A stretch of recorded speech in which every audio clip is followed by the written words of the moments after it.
ஆண்டவரும் இரட்சகருமாகிய இயேசு கிறிஸ்துவின் நாமத்தினால உங்க எல்லாருக்கும் அன்பின் வாழ்த்துக்களை தெரிவித்துக் கொள்கிறேன்.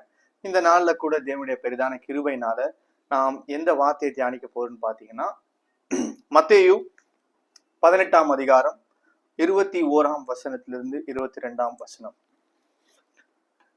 அப்பொழுது பேதுரு அவரிடத்திலே வந்து, ஆண்டவரே, என் சகோதரன் எனக்கு விரோதமாக குற்றம் செய்து வந்தால் நான் எத்தனை தரம் மன்னிக்க வேண்டும்? 7 தரம் மட்டுமோ என்று கேட்டான்.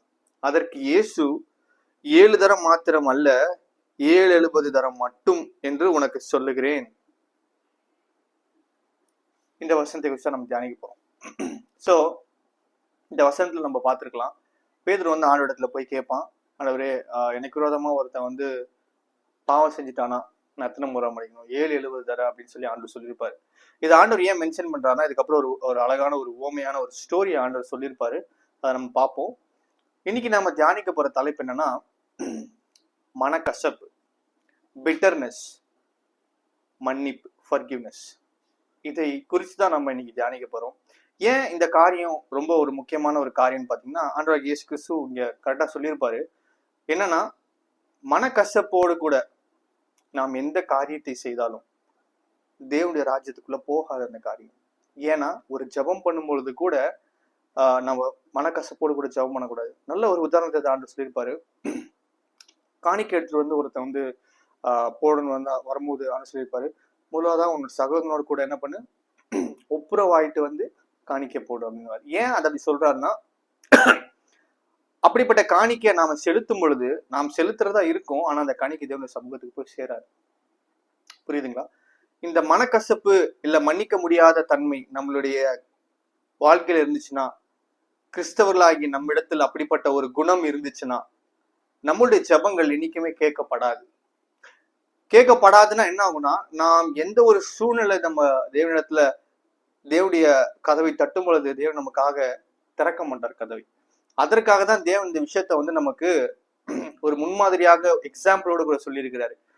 எந்த ஒரு கசப்பு, மனக்கசப்பு உங்களிடத்துல இருந்துச்சுனாலும் அதை முதல்ல நீங்க தூக்கி வச்சுட்டு அவங்களோட கூட ஒப்புரவு ஆனா மட்டும்தான் நீங்க பண்ணுகிற எந்த ஒரு காரியமா இருந்தாலும் அந்த காரியத்தை தேவன் வாய்க்க பண்ணுவார். சரிங்களா? இப்போ இந்த மன்னிப்பை குறித்து நம்ம பார்ப்போம். இங்க வந்து பேதுரு வந்து, ஆண்டவரே எத்தனை முறை மன்னிக்கணும் அப்படின்னு சொல்லி கேட்பான். 7 தரம் மட்டுமான்னு கேட்பான். ஆனா இங்க ஆண்டவர் சொல்றாரு 770 தரம். அப்படின்னா கவுண்ட்லெஸ் டைம்.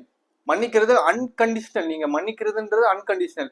ஏன் இங்க ஆண்டவர் வந்து அதை ஒரு எக்ஸாம்பிளா சொல்லியிருக்காரு, அந்த ஓமையை பார்ப்போம். அடுத்ததாக 23ஆம் வசனத்திலிருந்து 34ஆம் வசனம் வரைக்கும் அந்த ஓமையை தான் அதுல இருக்கு. நான் வாசிக்கிறேன், நீங்க அப்படியே கேளுங்க. எப்படினில், பரலோக ராஜ்யம் தன் ஊழியக்காரிடத்திலே கணக்கு பார்க்க வேண்டும் என்றிருந்த ஒரு ராஜாவுக்கு ஒப்பாய் இருக்கிறது. அவன் கணக்கு பார்க்க தொடங்கின போது 14,000 தாலந்து கடன்பட்டவன் ஒருவனை அவனுக்கு முன்பாக கொண்டு வந்தார்கள். கடன் தீர்க்க அவனுக்கு நிர்வாகம் இல்லாதபடியினால் அவனுடைய ஆண்டவன் அவனையும் அவன் பெஞ்சாதியும் பிள்ளைகளையும் அவனுக்கு உண்டான எல்லாவற்றையும் விற்று கடனை தீர்க்கும்படி கட்டளையிட்டான். அப்பொழுது அந்த ஊழியக்காரன் தாழ விழுந்து வணங்கி, ஆண்டவனே, என்னிடத்தில் பொறுமையாயிரும், எல்லாவற்றையும் உமக்கு கொடுத்து தீர்க்கிறேன் என்றான். அந்த ஊழியக்காரனுடைய ஆண்டவன் மனதிறங்கி அவனை விடுதலை பண்ணி கடனையும் அவனுக்கு மன்னித்து விட்டான்.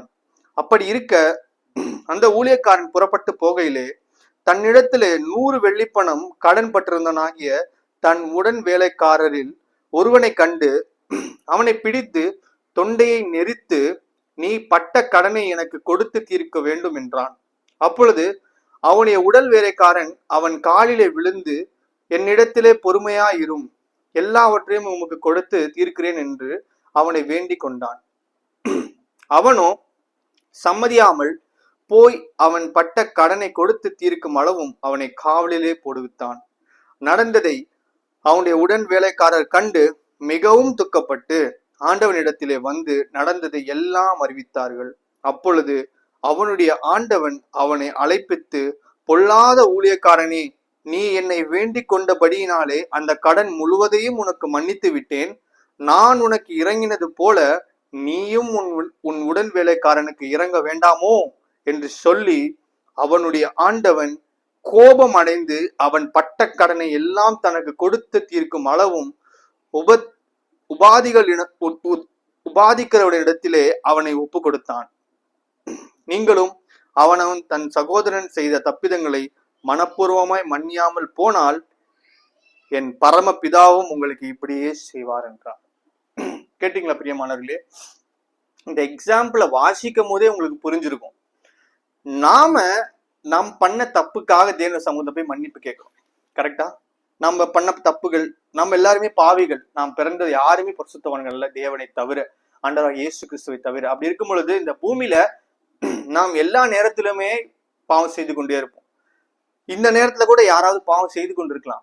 நாம் எல்லாருமே பாவத்திலே பிறக்கும் போது பாவத்திலே வாழ்ந்து கொண்டிருக்கும் பொழுது நமக்கு இரக்கம் காட்டும்படி நாம் தேவனிடத்துல போய் மன்னிப்பு கேட்கிறோம். ஆண்டவரே எனக்கு மன்னிங்க அப்படின்னு. ஆனா இதுவே நம்முடைய நண்பர்களோ, நம்முடைய சகோதரனோ, நம்முடைய தாய் தகப்பனோ, நம்முடைய பிள்ளைகளோ, நம்முடைய மனைவியோ இப்படி ஒரு தப்பு பண்ணிட்டு நம்ம இடத்துல மன்னிப்பு கேட்டா மன்னிக்கிறதுக்கு நீங்க இறங்குறீங்களா? மன்னிக்கிறதுக்கு உங்களுடைய இருதயத்துக்கு இடம் கொடுக்குறீங்களா? சொல்லுங்க பிரியமானவர்களே, நீங்க மன்னிக்கிறதுக்கு இடம் கொடுக்குறீங்களா? கொடுக்கறது இல்லைல்ல.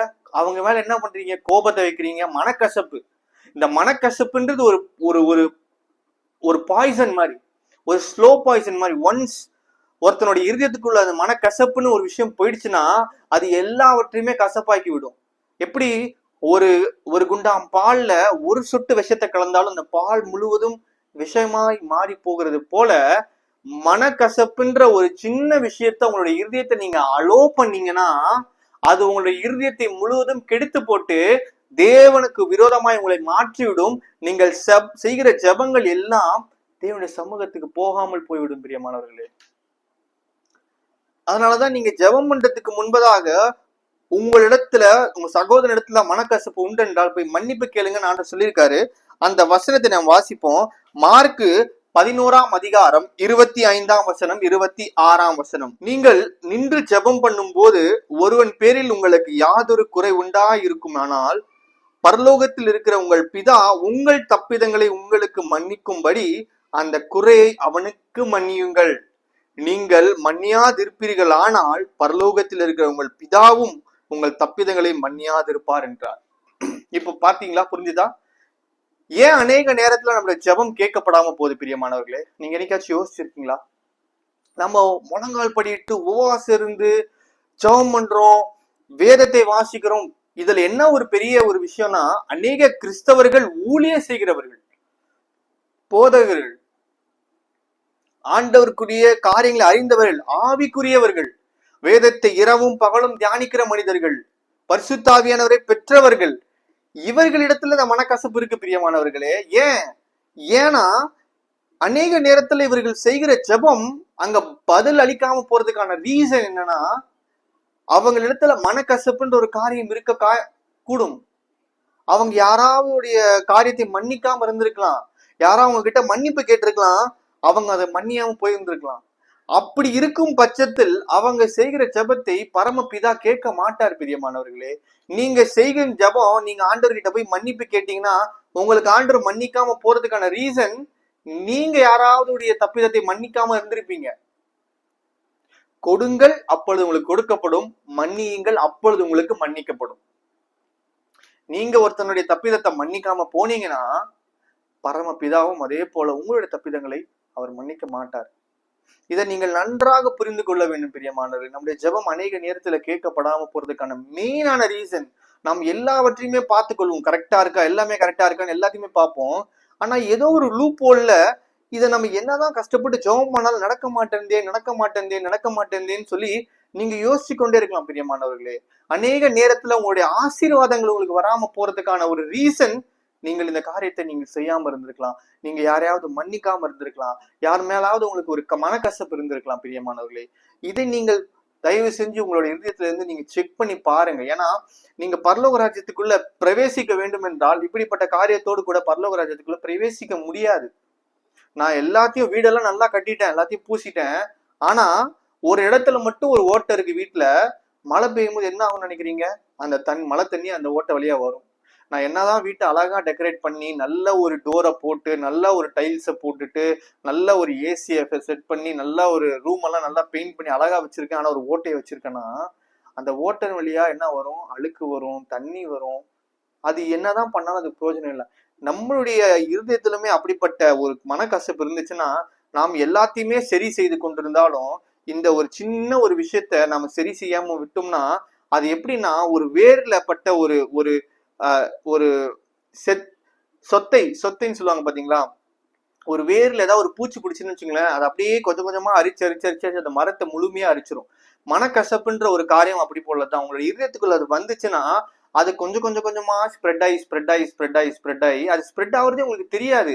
அது கொஞ்சம் கொஞ்சமா ஸ்ப்ரெட் ஆகி அப்படியே முழுமையா உங்களுடைய இருதயத்தை ஆட்கொண்டு விடும். பிரியமானவர்களே, அநேக கிறிஸ்தவர்கள் மனக்கசப்புனால நிறைய பேரோட பேச முடியாம, சந்தோஷமா இருக்க முடியாம, எல்லாரோட ஒப்புரவா இல்லாம போறதுக்கு காரணம் என்ன? இந்த மனக்கசப்பு. மன்னிக்க முடியல. அவங்க இதயத்துல ஒரு கில்ட்டி ஃபீலிங் வர்றதுக்கு காரணம் என்னன்னா மனக்கசப்பு. அவங்கள குறிச்சதான இவர்கள் பேசின வார்த்தைகள், அவங்க நமக்கு விரோதமா பண்ணிட்டாங்கன்னு உடனே நம்மளுடைய நாவை கொண்டு என்ன பண்ணுவோம்? அவங்கள பத்தி தவறாக மற்றொரு இடத்துல பேசுவோம். தேவன் எல்லாவற்றையும் கவனித்து கேட்கிறார். பிரியமானவர்களே, நாவை குறித்து நாம் பேசி இருக்கிறோம். நீங்க பார்க்கலாம், நம்மளுடைய சேனல்ல நீங்க அதை பார்க்கலாம். நாவை குறித்து, நாவினால் உண்டாகும் பாவத்தை நீங்க பார்க்கலாம். நாம் மற்றவர்கள் விரோதமாக செய்கிற காரியத்தை நம்ம வாயினால என்ன பண்ணிடுவோம்? சொல்லி என்ன பண்ணிடுவோம்னா அதை இன்னும் அதிகமாக்கிடுவோம். இன்னும் நமக்கு மேல ஆக்கினி வரும்படியாக நம்ம என்ன பண்ணோம்? வருவித்துக் கொள்கிறோம். ஏன்னா நம்ம இருக்க கசப்பு, ஒருத்தங்க மேல அந்த கசப்பு வரும்போது அவங்களை குறிச்சு நன்மையானதை நாம் பேசவே மாட்டோம். பிரியமானவர்களே, அவங்களை குறிச்சு தீமையானதை தான் பேசுவோம். அவர்கள் நமக்கு நன்மை செய்தாலும் நம்முடைய பார்வைக்கு அது தீமையாதான் இருக்கும். நம்மளால அக்செப்ட் பண்ணிக்கவே முடியாது. அந்த மாதிரி நிறைய பேருடைய குடும்ப ரூவினா இருக்கு. பிரியமான அநேகருடைய குடும்பம் கெட்டு போயிருக்கு. ஒரு கணவன் மனைவிக்குள்ள இப்படி ஒரு சூழ்நிலை வந்துச்சுன்னா நினைச்சு பாருங்க, அந்த கணவன் செய்கிறதை எனக்கு மனைவி எப்படி ஏற்றுக்கொள்வா? இல்ல அந்த மனைவி செய்யறது அந்த கணவன் எப்படி ஏற்றுக்கொள்வா? குடும்பம் பிரிவதற்கான காரணம் மனக்கசப்பு. இது சொல்றதுக்கான ஈகோ. இன்னொரு டேர்ம்ல சொன்ன ஈகோ. அவங்க மேல அவங்க மன்னிக்க கூடாது, அவங்க கிட்ட பேசக்கூடாது. அது எல்லாம் வச்சு நீங்க என்ன பண்ண போறீங்க? பிரியமானவர்களே, நீங்க மறிச்சு போனீங்கன்னா எல்லாம் முடிஞ்சு போச்சு. நீங்க இவ்வளவு வைராகியத்தை எதுக்கு காட்டணும்னா தேவ பக்திக்கு வைராகியத்தை காட்டணுமே தவிர ஒருத்தரை மன்னிக்கிறதுக்கு வைராகியத்தை காட்டக்கூடாது. ஆஃப்டர் ஆல் ஒரு மன்னிப்பு உங்களால அதை செலுத்த கொடுக்க முடியலன்னா நீங்க என்னத்தை கொடுப்பீங்கன்னு நினைக்கிறீங்க தேவனுக்கு? தேவன் சொல்லியிருக்காரு, தன்னைத்தான் நேசிக்கிறது போல பிறனை நேசிப்பாயாக. தன்னைத்தான் அன்பு கூறுவது போல பிறனை அன்பு கூறணும். அப்போ நம்ம அந்த அன்பு கூறுறோமா? கிறிஸ்தவன் சொல்லி நம்ம பேருக்கு நம்ம கிறிஸ்டியன் பேரை வச்சுக்கிட்டோம்னா நம்ம கிறிஸ்தவன் அல்ல. அவரு சர்ச்சுக்கு போயிட்டுனா நம்ம கிறிஸ்தவன் அல்ல. கிறிஸ்தவை பின்பற்றுகிறவனா இருந்தா மட்டும்தான் கிறிஸ்தவன். கிறிஸ்துவை பின்பற்றணும். மாறு தட்டி சொல்லக்கூடாது, நான் ஐம் கிறிஸ்டியன் அப்படின்னு சொல்லிக்க கூடாது. As do we follow Christ? Christ என்ன பண்றாரோ அதுதான் செய்யணும். நம்ம கிறிஸ்துவை பின்பற்றணும்னா கிறிஸ்துவை போலதான் இருக்கணும். நான் கிறிஸ்துவை பின்பற்றேன்னு சொல்லிட்டு நடக்கிறேன், நான் கிறிஸ்துவை வெளிப்படுத்தலைன்னா ஒரு பிரயோஜனம் இல்லை. நம்மளுடைய தேவன், நம்மளோட ஆண்டவராகிய இயேசு கிறிஸ்து எவ்வளவு ஒரு அழகான ஒரு எக்ஸாம்பிள பூமியில வச்சிருக்காரு பாத்தீங்கன்னா. அவர் எல்லா இடத்துலயுமே அன்போடு கூட இருந்தார். எல்லா இடத்திலும் மன்னிச்சார். பேதுரு தனக்கு விரோதமாக ஒரு காரியத்தை செய்தான், 3 தடவை மறுதளிச்சான். ஆனா ஆண்டவர் உயிர்த்தெழுந்ததுக்கு அப்புறம் பேதுரு பேசும்போது இந்த வார்த்தையை குறிச்சு அவங்க கிட்ட ஒரு வார்த்தை கூட கேட்டிருக்க மாட்டார். நீ ஏன் நான் மறுதளிச்சுன்னு ஒரு வார்த்தை கூட கேட்டிருக்க மாட்டார். ஏன்னா அந்த கசப்பு அவர் இடத்துல இல்லை. அவன் மன்னிச்சார் ஆண்டவர். அப்படிப்பட்ட தேவன் நம்மளுடைய தேவனா இருக்கும் பொழுது அவரை பின்பற்றுகிற நீங்களும் நானும் அப்படிப்பட்டவர்களா இருக்கிறோமா என்பதை நாம் நிதானித்து அறிய வேண்டும். பிரியமானவர்களே, நம்மை நாம் நிதானித்து அறிந்தோம்னால் நியாயத்திற்கப்படும். இதை நாம பண்ணாம நாம மற்ற காரியத்தை எல்லாம் சரி செய்ய பார்க்கிறோம். ஆனா சின்னதா அந்த வேர்ல ஒட்டிட்டு இருக்க அந்த ஒரு பூச்சி அது எல்லாவற்றையும் அரித்து ஒரு முழு மரத்தையே பட்டு போக செய்யுமானால் இந்த மனக்கசப்பு என்பது அப்படிப்பட்டதா இருக்கு. பிரியமானவர்களே, அதை நீங்கள் கவனித்து பார்க்க வேண்டும். உங்களுடைய வாழ்க்கையில நிறைய காரியங்கள் தடையா இருக்கா? நிறைய காரியங்கள் கை கிட்ட மிஸ் ஆகி போதா? நீங்க சரி செய்ய வேண்டியது உங்க இடத்துல மனக்கசப்பு இருக்குன்னு அர்த்தம். நீங்க கொஞ்சம் செக் பண்ணி பார்க்கணும். யாராவுக்கு விரோதமாக நான் பாவம் செய்திருக்கேனா? யாராவது இந்த இடத்துல மன்னிப்பு கேட்டு நான் மன்னிக்க முடியாம நான் மறுதளிச்சிருக்கேனா? யார் மேலேயாவது எனக்கு வீணான கோபம் இருக்கா? வீணான வைராகியம் இருக்கா? அப்படின்றத நீங்க கவனிச்சு பார்க்க வேண்டும். பிரியமானவர்களே, அப்படிப்பட்ட சூழ்நிலையில் அநேக கிறிஸ்தவர்கள் இருக்கிறார்கள். நீங்கள் அதை மாற்றிக்கொண்டீர்களால் தேவன் உங்களுக்கு எல்லாவற்றையுமே செய்ய வல்லவரா இருக்கிறார். அடுத்த ஒரு வசனத்தை நாம் வாசிப்போம். யாக்கோபு 3 அதிகாரம் 14 வசனம். உங்கள் இருதயத்திலே கசப்பான வைராகியத்தும் விரோதத்தையும் வைத்தீர்களானால் நீங்கள் பெருமை பாராட்டாதிருங்கள். சத்தியத்திற்கு விரோதமாய் பொய் சொல்லாமலும் இருங்கள்.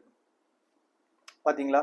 உங்களுடைய இருதயத்துல இந்த மாதிரி வைராகியம், கசப்பான வைராகியம் வச்சிருந்தீங்கன்னா தயவு செஞ்சு நீங்க உங்களை பெருமை பாராட்டாதீங்க. ஏன்னா முன்னும் பெருமை பாராட்டுறதே தேவனுக்கு பிரியம் இல்லாத காரியம். நீங்க கிறிஸ்தவன் சொல்லிக் கொள்றது சொல்றேன். நீங்கள் கிறிஸ்தவன், நான் கிறிஸ்துவை பின்பற்றுகிறவன், நான் ஆவிக்குரியவன் என்று மார்த்தட்டி சொல்றதுக்கு நாம் தகுதி இழந்தவர்களா இருக்கிறோம். இது சொல்றதுக்கு கடினமா தான் இருக்கு. ஆனா இதுதான் நிதர்சனமான உண்மை. ஆண்டவர் எப்பவுமே பரிபூர்ணத்தை தான் விரும்பார் பிரியமானவர்கள். ஆண்டவர் படைத்த எல்லாவற்றிலுமே பரிபூர்ணம் இருக்கும். பரிபூர்ணம் இல்லாத ஒரு காரியத்தையுமே தேவன் படைக்கவே மாட்டார். ஈவன் நம்மளை உருவாக்குனதுக்கு ஒரு பரிபூர்ணத்தை தான் உருவாக்கி இருக்காரு. அப்படி இருக்கும் பொழுது பரலோக ராஜ்யத்துக்குள்ள வரணும்னா பரிபூர்ணத்தோடு கூட தான் பரலோக ராஜ்யத்துக்குள்ள வர முடியும். அறகுறையாகவோ இல்ல கொஞ்சம் ஒழுங்கின்மை, மித்ததெல்லாம் நல்லா இருக்கு அப்படின்ற ஒரு பாயிண்ட்ல பரலோகத்துக்குள்ள வர முடியாது. அப்ப நம்ம இடத்துல சகல காரியங்களும் இருக்கு, நம்ம கிட்ட எல்லா நற்குணமுமே இருக்கு. ஆனா மனக்கசப்பு அப்படின்ற ஒரு விஷயம் அநேகருக்குள்ள இருக்கும். அப்படி இருந்துச்சுன்னா அதை நாம் இயேசு கிறிஸ்துவின் நாமத்தினால விட்டுட்டு அப்படிப்பட்ட நபரோடு கூட நம்ம ஒப்புரவாகிறதுக்கு பிரயாசப்பட்டு ஒப்புரவு ஆகணும். நீங்க ஒப்புரவு ஆனா மட்டும்தான் தேவனுடைய ராஜ்யத்துக்குள்ள பிரவேசிக்க முடியும். நீங்கள் செய்கிற ஜெபங்கள் கேட்கப்படுவதற்கு மெயினான ஒரு ரீசன் உங்களிடத்துல ஏதாவது குறை இருக்கான்றதை நீங்க கண்டிப்பா செக் பண்ணி பார்க்கணுமே பிரியமானவர்களே. ஏன்னா நல்ல ஒரு ஒரு எக்ஸாம்பிள் என்னன்னா, நம்ம தினமும் ஜிம்முக்கு போய் ஒர்க் அவுட் பண்ணிட்டு தினமும் நம்ம ஒர்க் அவுட்டை கரெக்டா பண்ணிட்டே இருக்கோம். ஆனா வெயிட் லாஸ் ஆகவே ஆகாது. என்னடா வெயிட் லாஸே ஆக மாட்டேன்னு பாத்தீங்கன்னா, தினமும் போய் ஒர்க் அவுட் பண்ணிட்டே தான் இருக்கான். ஆனா ஒர்க் அவுட் பண்ணி முடிச்சதுக்கு அப்புறம் அவன் போய் டெய்லியும் ஜங்க் ஃபுட் சாப்பிட்டே இருப்பான். தினமும் ஜங்க் ஃபுட் சாப்பிட்டுட்டே இருக்கான். ஆனா அவனுக்கு என்னன்னா, நான் ஒர்க் அவுட் பண்றேன், ஜங்க் ஃபுட் சாப்பிட்டாலும் என் வெயிட் கம்மியாகணும் தானே அப்படின்னு நினைச்சிட்டு இருக்கான்.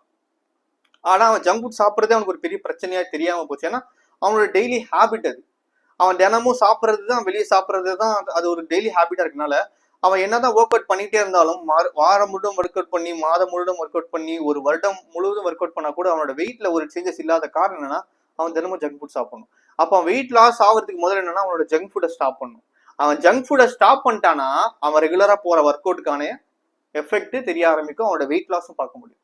அதே போலதான் பிரியமானவர்களே, நம்முடைய ஆவிக்குரிய வாழ்க்கையில ஒரு ஆவிக்குரிய முன்னேற்றம் இல்லையா, நம்முடைய ஆவிக்குரிய ஜீவியத்துல ஒரு முன்னேற்றத்துக்குள்ள போக முடியலையா, இல்ல நம்முடைய வாழ்க்கையில ஒரு நெக்ஸ்ட் ஸ்டெப்புக்குள்ள போக முடியலையா, நமக்கு தேவையான ஆசீர்வாதங்கள் கிடைக்காம இருக்கா, நமக்கு தேவையான நன்மைகள் கிடைக்காம இருக்கா, இல்ல நம்முடைய இடத்துல வியாதி தீராம இருக்கா, இல்ல நம்மளோட பிள்ளைகளுக்கு ஏதாவது பிரச்சனை இருக்கா, குடும்பத்துல ஏதாவது பிரச்சனை வந்துட்டே இருக்கா, அப்ப நம்ம செக் பண்ணி பார்க்கணும்.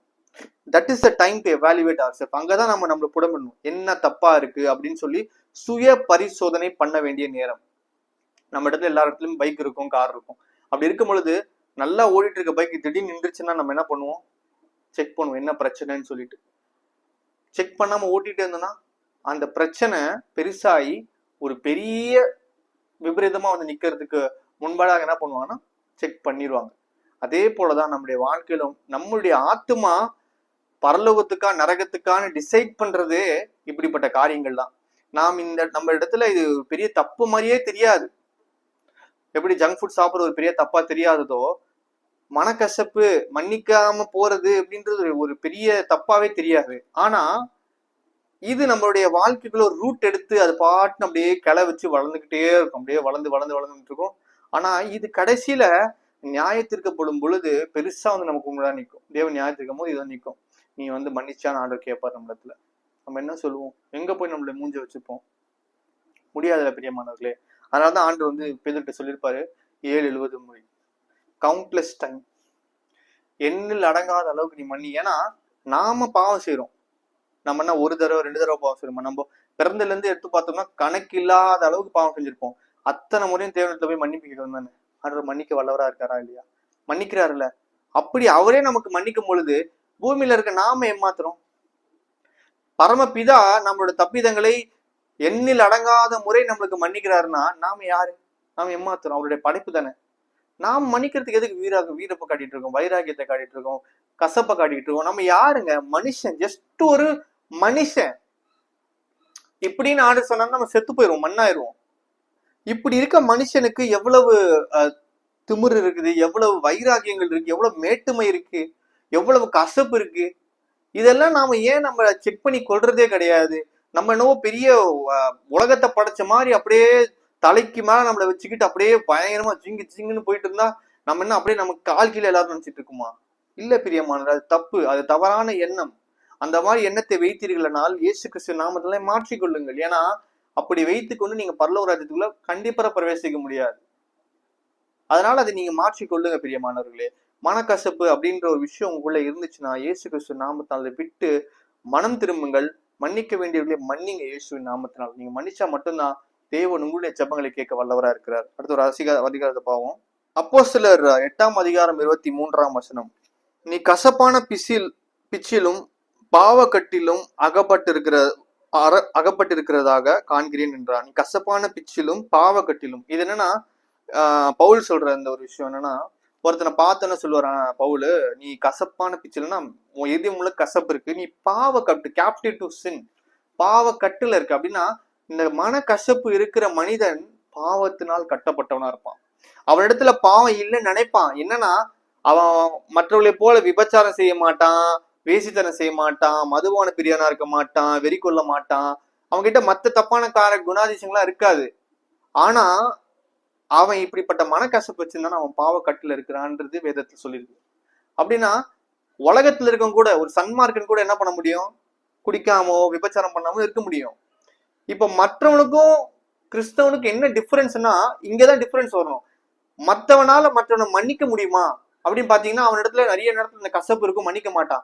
ஆனா கிறிஸ்தவை அறிந்த நீ, வேதத்தை வாசிக்கிற நீ, சபைக்கு செல்லுகிற நீ, நான் கிறிஸ்தவன் சொல்லிக்கிற நீ, நான் ஸ்பிரிச்சுவல், நான் ஆவிக்குரியன் என்று சொல்லிக்கிற நீ மத்தவனை மன்னிக்காம போனா நீ பாவக்கட்டுல இருக்கிறேன்னு சொல்லி தேவன் சொல்லுகிறார். நீ ஒரு bondage, you are bondage in sin, you are captive to sin. நீ பாவக்கட்டினால் கட்டப்பட்டவனா இருக்கான், பாவத்தினால் கட்டப்பட்டிருக்க அப்படின்னு சொல்றாங்க வேதத்துல. அப்ப நாம பாவம் செய்யலைன்னா நான் எல்லாத்துலயுமே கரெக்டா இருக்கேன் அப்படின்னு நீங்க நினைச்சிட்டீங்கன்னா தயவு செஞ்சு உங்களை நீங்க மாத்திக்கொள்ளுங்க பிரியமானவர்களே. இப்படிப்பட்ட ஒரு கேரக்டர், இப்படிப்பட்ட ஒரு குணம் உங்க இடத்துல இருக்குன்னா இயேசு கிறிஸ்து நாமத்துல மாற்றிக்கொள்ளுங்க. ஏன்னா அநேகர் விழுந்து போடுவதற்கான காரியம் என்னன்னா இப்படிதான். பெரிய பெரிய விஷயத்த கான்சென்ட்ரேட் பண்ணிடுவோம், ஆனா சின்ன விஷயத்த விட்டுருவோம். எப்படின்னா ஒரு ஒரு குதிரை வண்டி எடுத்துக்கிட்டீங்கன்னு வச்சுக்கோங்களேன், இல்ல ஒரு மாட்டு வண்டி எடுத்துக்கிட்டீங்கன்னா அதுக்கு அச்சாணின்னு ஒண்ணு இருக்கும். அது ரொம்ப சின்னதுதான். அந்த அச்சாணி ரிமூவ் பண்ணிட்டோம்னா அந்த வீல் அப்படியே என்ன ஆயிரும்னா அப்படியே கழண்டி வந்துடும். நாம எல்லாத்தையும் சரி செய்வோம். மாடு நல்லா இருக்கா, மாடு ஓடுமா, குதிரை நல்லா ஓடுமா, எல்லாம் கரெக்டா இருக்கான்னு பார்த்துப்போம். ஆனா அந்த அச்சாணி லூஸா இருக்கா இல்லையான்றது நம்ம செக் பண்ணாம விட்டுட்டோம்னா அது ஓட ஓட ஓட அந்த பிரயாணத்துல ஏதாவது பள்ளத்துல ஏறி இறங்கும் போது அந்த அச்சாணி கலண்டிச்சுன்னா என்ன ஆகும்னா முழுமையாக அந்த அந்த அந்த சக்கரம் அப்படியே கலண்டி வெளியே வந்து அந்த அந்த மாட்டு வண்டியோ இல்ல அந்த குதிரை வண்டியோ விழுந்து உடஞ்சி நிறைய சேதாரமாக காரணத்துக்கு சான்சஸ் ஆகுது. அப்படி இருக்கும் பொழுது நம்ம பெரிய பெரிய காரியத்தை கான்சென்ட்ரேட் பண்றோம். கிறிஸ்தவர்கள் எல்லாரும் பெரிய பெரிய விஷயங்கள், விபச்சாரம் பண்ணக்கூடாது, எல்லாம் பண்ணக்கூடாது, கரெக்டு தான். ஆனா சிறு சிறு பாவங்களை நாம் பார்க்கிறோமா? எது சின்ன சின்னதா இருக்கு, அது பெருசா தெரியல அப்படின்னு நினைக்கிறது தான் பின்னாடி பெருசா வரும். புரியுதுங்களா? ஒரு கரையான் அப்படின்றது ஒரு ஒரு உட்டு மேல இருக்கும்போது சின்னதா இருக்கும்போது அது நமக்கு பெருசா தெரியாது. ஆனா கொஞ்ச நாளுக்கு அப்புறம் அது முழுசா அந்த இடத்த அப்படியே அரிச்சு போட்டுச்சுன்னா அப்பதான் அதோட பாதிப்பு என்னன்றது தெரியும். சின்னதா இருக்கும் போதே ட்ரீட் பண்ணிருங்கன்னு தேவன் உங்களுக்கு சொல்றாரு. உங்க இடத்துல கசப்பான குணம் இருக்கா, அதை உடனே மாற்றிக்கொள்ளுங்க. அந்த கரையான போல சின்னதா இருக்கும் போது அதை ரிமூவ் பண்ணுங்க. அது ஏதாச்சும் ஒண்ணு பண்ணி சரி பண்ணுங்க. உங்ககிட்ட சின்னதா தவறான காரியங்கள் எதா இருக்கு அதை உடனே மாற்றிக்கொள்ளுங்க பிரியமானவர்களே. நீங்க அதை அப்ப மாத்தாம அது வளர்ந்ததுக்கு அப்புறம் மாத்த ட்ரை பண்ணும் பொழுது கடினமா இருக்கும். புரியுதா? 6 வளையாதது 60 வளையாதுன்னு சொல்லியிருக்கு. எதுக்குன்னா நீங்க சின்ன பிள்ளையிலேயே நம்மளோட பிள்ளைகளை ட்ரெயின் பண்ணனா 60 கஷ்டமாயிடும். அதே போலதான் இந்த பாவமான காரியங்கள் சின்னதாக தெரியும் பொழுதே, தேவன் உங்களுக்கு உணர்த்தும் பொழுதே அதை நீங்க செய்யாம ஒழுங்கா இருந்துட்டீங்கன்னா பின்பாடு நீங்க வளரும் பொழுது இல்ல ஒரு சர்டன் ஏஜுக்கு, ஒரு சர்டன் ஸ்டேஜுக்கு வரும் பொழுது அந்த பாவம் உங்களை பெருசா பிரச்சனை கொடுக்காது. ஏன்னா அதை நீங்க சின்னதுலேயே ட்ரீட் பண்ணிருவீங்க. ஆனா அநேக கிறிஸ்தவர்கள் என்ன பண்றாங்க, இந்த சின்ன சின்ன காரியங்கள் அது ஒரு பெரிய பாவமாவே தெரியாது. அதுதான் பிசாசுடைய தந்திரமே. உங்களுடைய கண்களுக்கு அதை பாவமாகவே காட்ட மாட்டான். எப்படி அந்த பழத்தை ஏவாள் சாப்பிடும் பொழுது அது பாவமாவே தெரியல அவளுக்கு. அது ஆண்டவர் சாப்பிடக்கூடாதுன்னு சொன்னா, ஆனா இவனுடைய பேச்சினால் அது பாவமாவே தெரியாம சாப்பிட வச்சு தன்னோட கணவனையும் சாப்பிட வச்சால, அதே போலதான் பிசாசானவன் நிறைய பாவங்களை உங்களை கண்களுக்கு முன்பதாக ஒரு பெரிய விஷயமா காட்ட மாட்டான். அதுக்கு மாறாக வேற ஒரு கம்பாரிசனை காட்டுவான். குடிக்கிறதையும் இல்ல விபச்சாரம் பண்ணுகிறவனையும் காட்டுவான் கண்முடிய. பார்க்கும்போது அவனை பார்க்கும்போது உங்களுக்கு ஆஹா, நான் நல்லா தானே இருக்கேன், நான் அந்த பாவத்தெல்லாம் செய்யலப்பாப்பா, நான் நல்லா இருக்கேன்ப்பா ஆண்டுக்குள்ள அப்படின்னு நினைச்சுப்பீங்க. ஆனா உங்ககிட்ட சில காரியங்கள் இருக்கும், அதை நீங்க நோட் பண்ண மாட்டீங்க, அதை குறிச்சு செக் பண்ணவும் மாட்டீங்க. அதை செக் பண்ணாம விடும் போது என்னன்னா, அது வளர்ந்து வளர்ந்து வளர்ந்து அப்படியே ஒரு படம் மாதிரி எடுத்து கடைசியில உங்களோட ஆத்மாவையே அது பாதாளத்துக்குள்ள தள்ளுறதுக்கு ஒரு பெரிய காரியத்தை செய்து விடுகிற மாதிரி பிரியமானவர்களே. அதனால இந்த நாள்ல கூட இந்த வார்த்தையை கேட்கிற நீங்க, உங்களிடத்துல அந்த மாதிரி குறைகள் இருக்கிறதா என்பதை தயவு செஞ்சு நீங்க நிதானத்தை அறிய வேண்டும் பிரியமானவர்களே. நீங்க அப்படி அறிஞ்சா மட்டுமே தான் பரலோக ராஜ்யத்துக்குள்ள நீங்க போவீங்க. நமக்கு நல்லா தெரிஞ்ச ஒரு வசனம் இருக்கு, கொலோசியர் 3:13 ஒருவரை ஒருவர் தாங்கி ஒருவர் பேரில் ஒருவருக்கு குறைபாடு உண்டானால் கிறிஸ்து உங்களுக்கு மன்னிக்கிறது போல ஒருவருக்கு ஒருவர் மன்னியுங்கள்.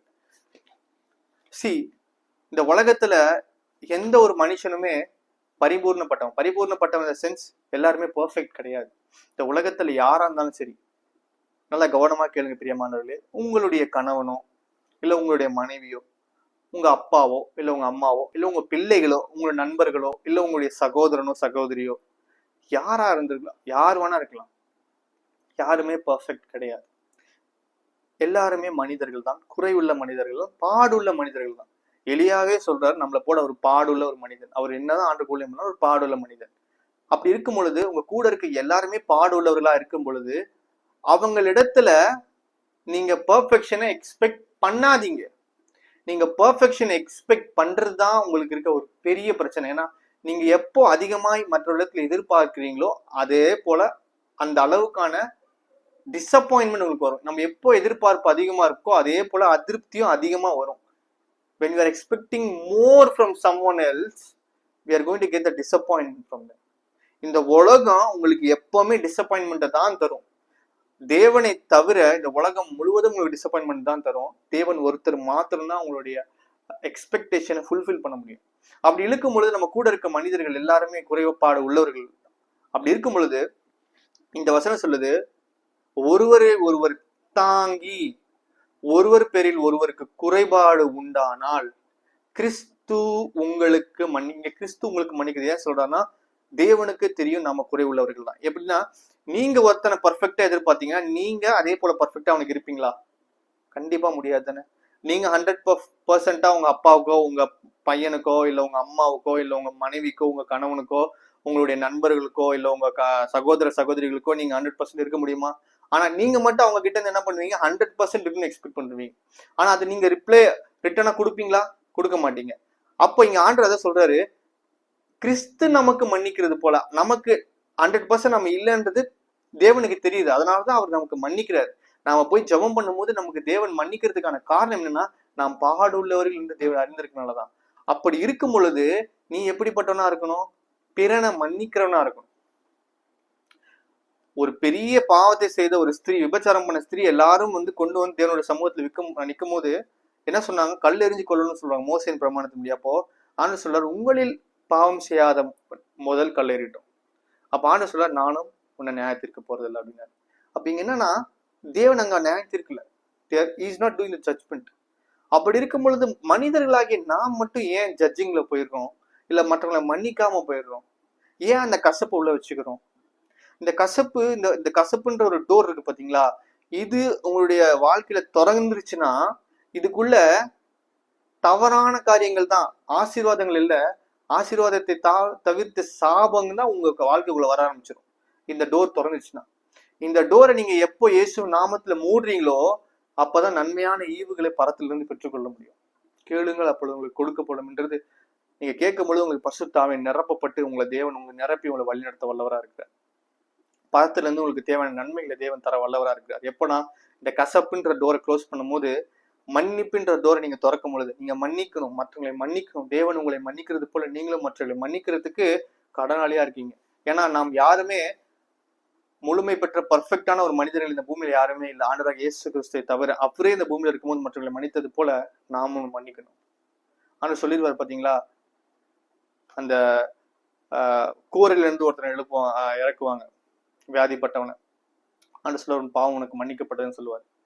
அப்ப எல்லாருமே பார்ப்பாங்க, எப்படி தேவன் தான் சொல்லணும்னு. மனுஷகுமாரனுக்கு பாவத்தை மன்னிக்கிறதுக்கு அதிகாரம் இல்லை, எது உனக்கு சுலபமா இருக்கு, உன் படிக்க எடுத்துக்கொண்டு நட என்று சொல்றது சுலபமா இருக்கா, அப்ப பாவம் மன்னிக்கப்பட்டது சுலபமா இருக்குன்னு சொன்னோடனே அவன் எழுச்சி நடப்பான். பாத்தீங்களா?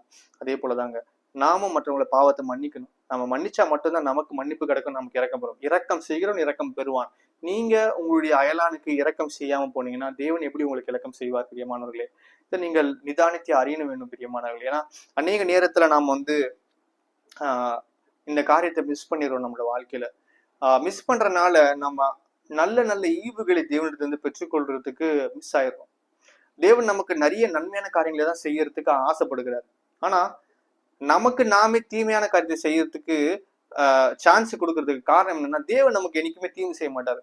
எப்பவுமே இந்த தீமைன்ற ஒரு விஷயம் நமக்கு எப்போ வரும்னா, நாம் அதுக்கு வழி விழுகுத்தா மட்டும்தான்.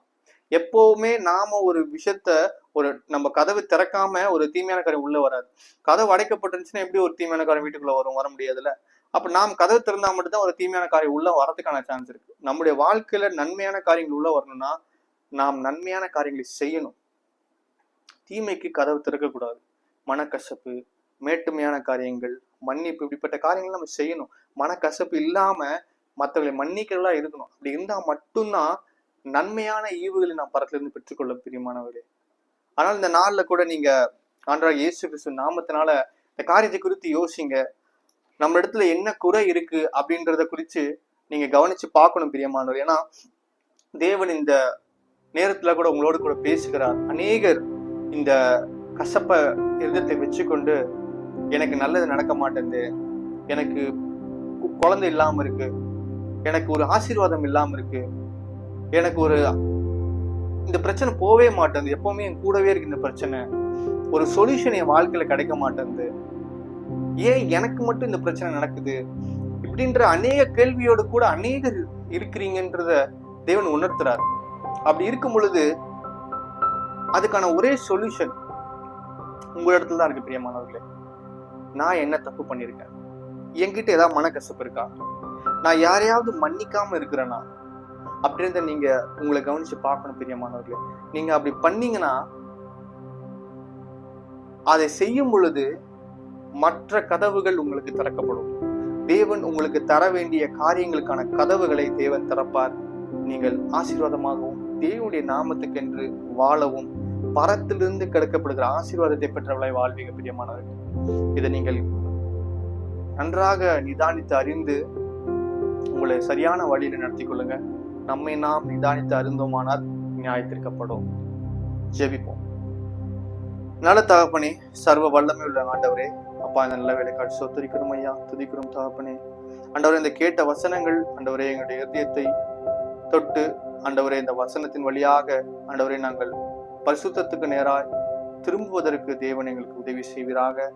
ஆண்டவரே, கொடுத்த வார்த்தைகள் எந்த வார்த்தையும் வீணாய் திரும்ப வராதபடிக்கு எல்லாருடைய இடத்திலும் கிரியை செய்து அவர்களை பரிசுத்தத்துக்கு நேராய் திருப்ப முடியாது செபிக்கிறோம்.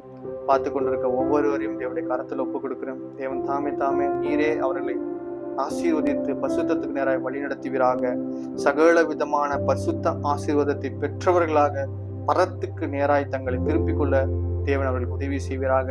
தங்களிடத்தில் இருக்க சிறு சிறு காரியத்தையும் அவர்கள் மாற்றிக்கொண்டு தங்களை பரிசுத்தத்துக்கு நேராய் திருப்புவதற்கு தேவன் அவர்களுக்கு உந்துங்க. அதுக்கு தேவையான பலத்தை தாங்க, அதற்கு தேவையான மனதை தருவீராக, தைரியத்தை தருவீராக.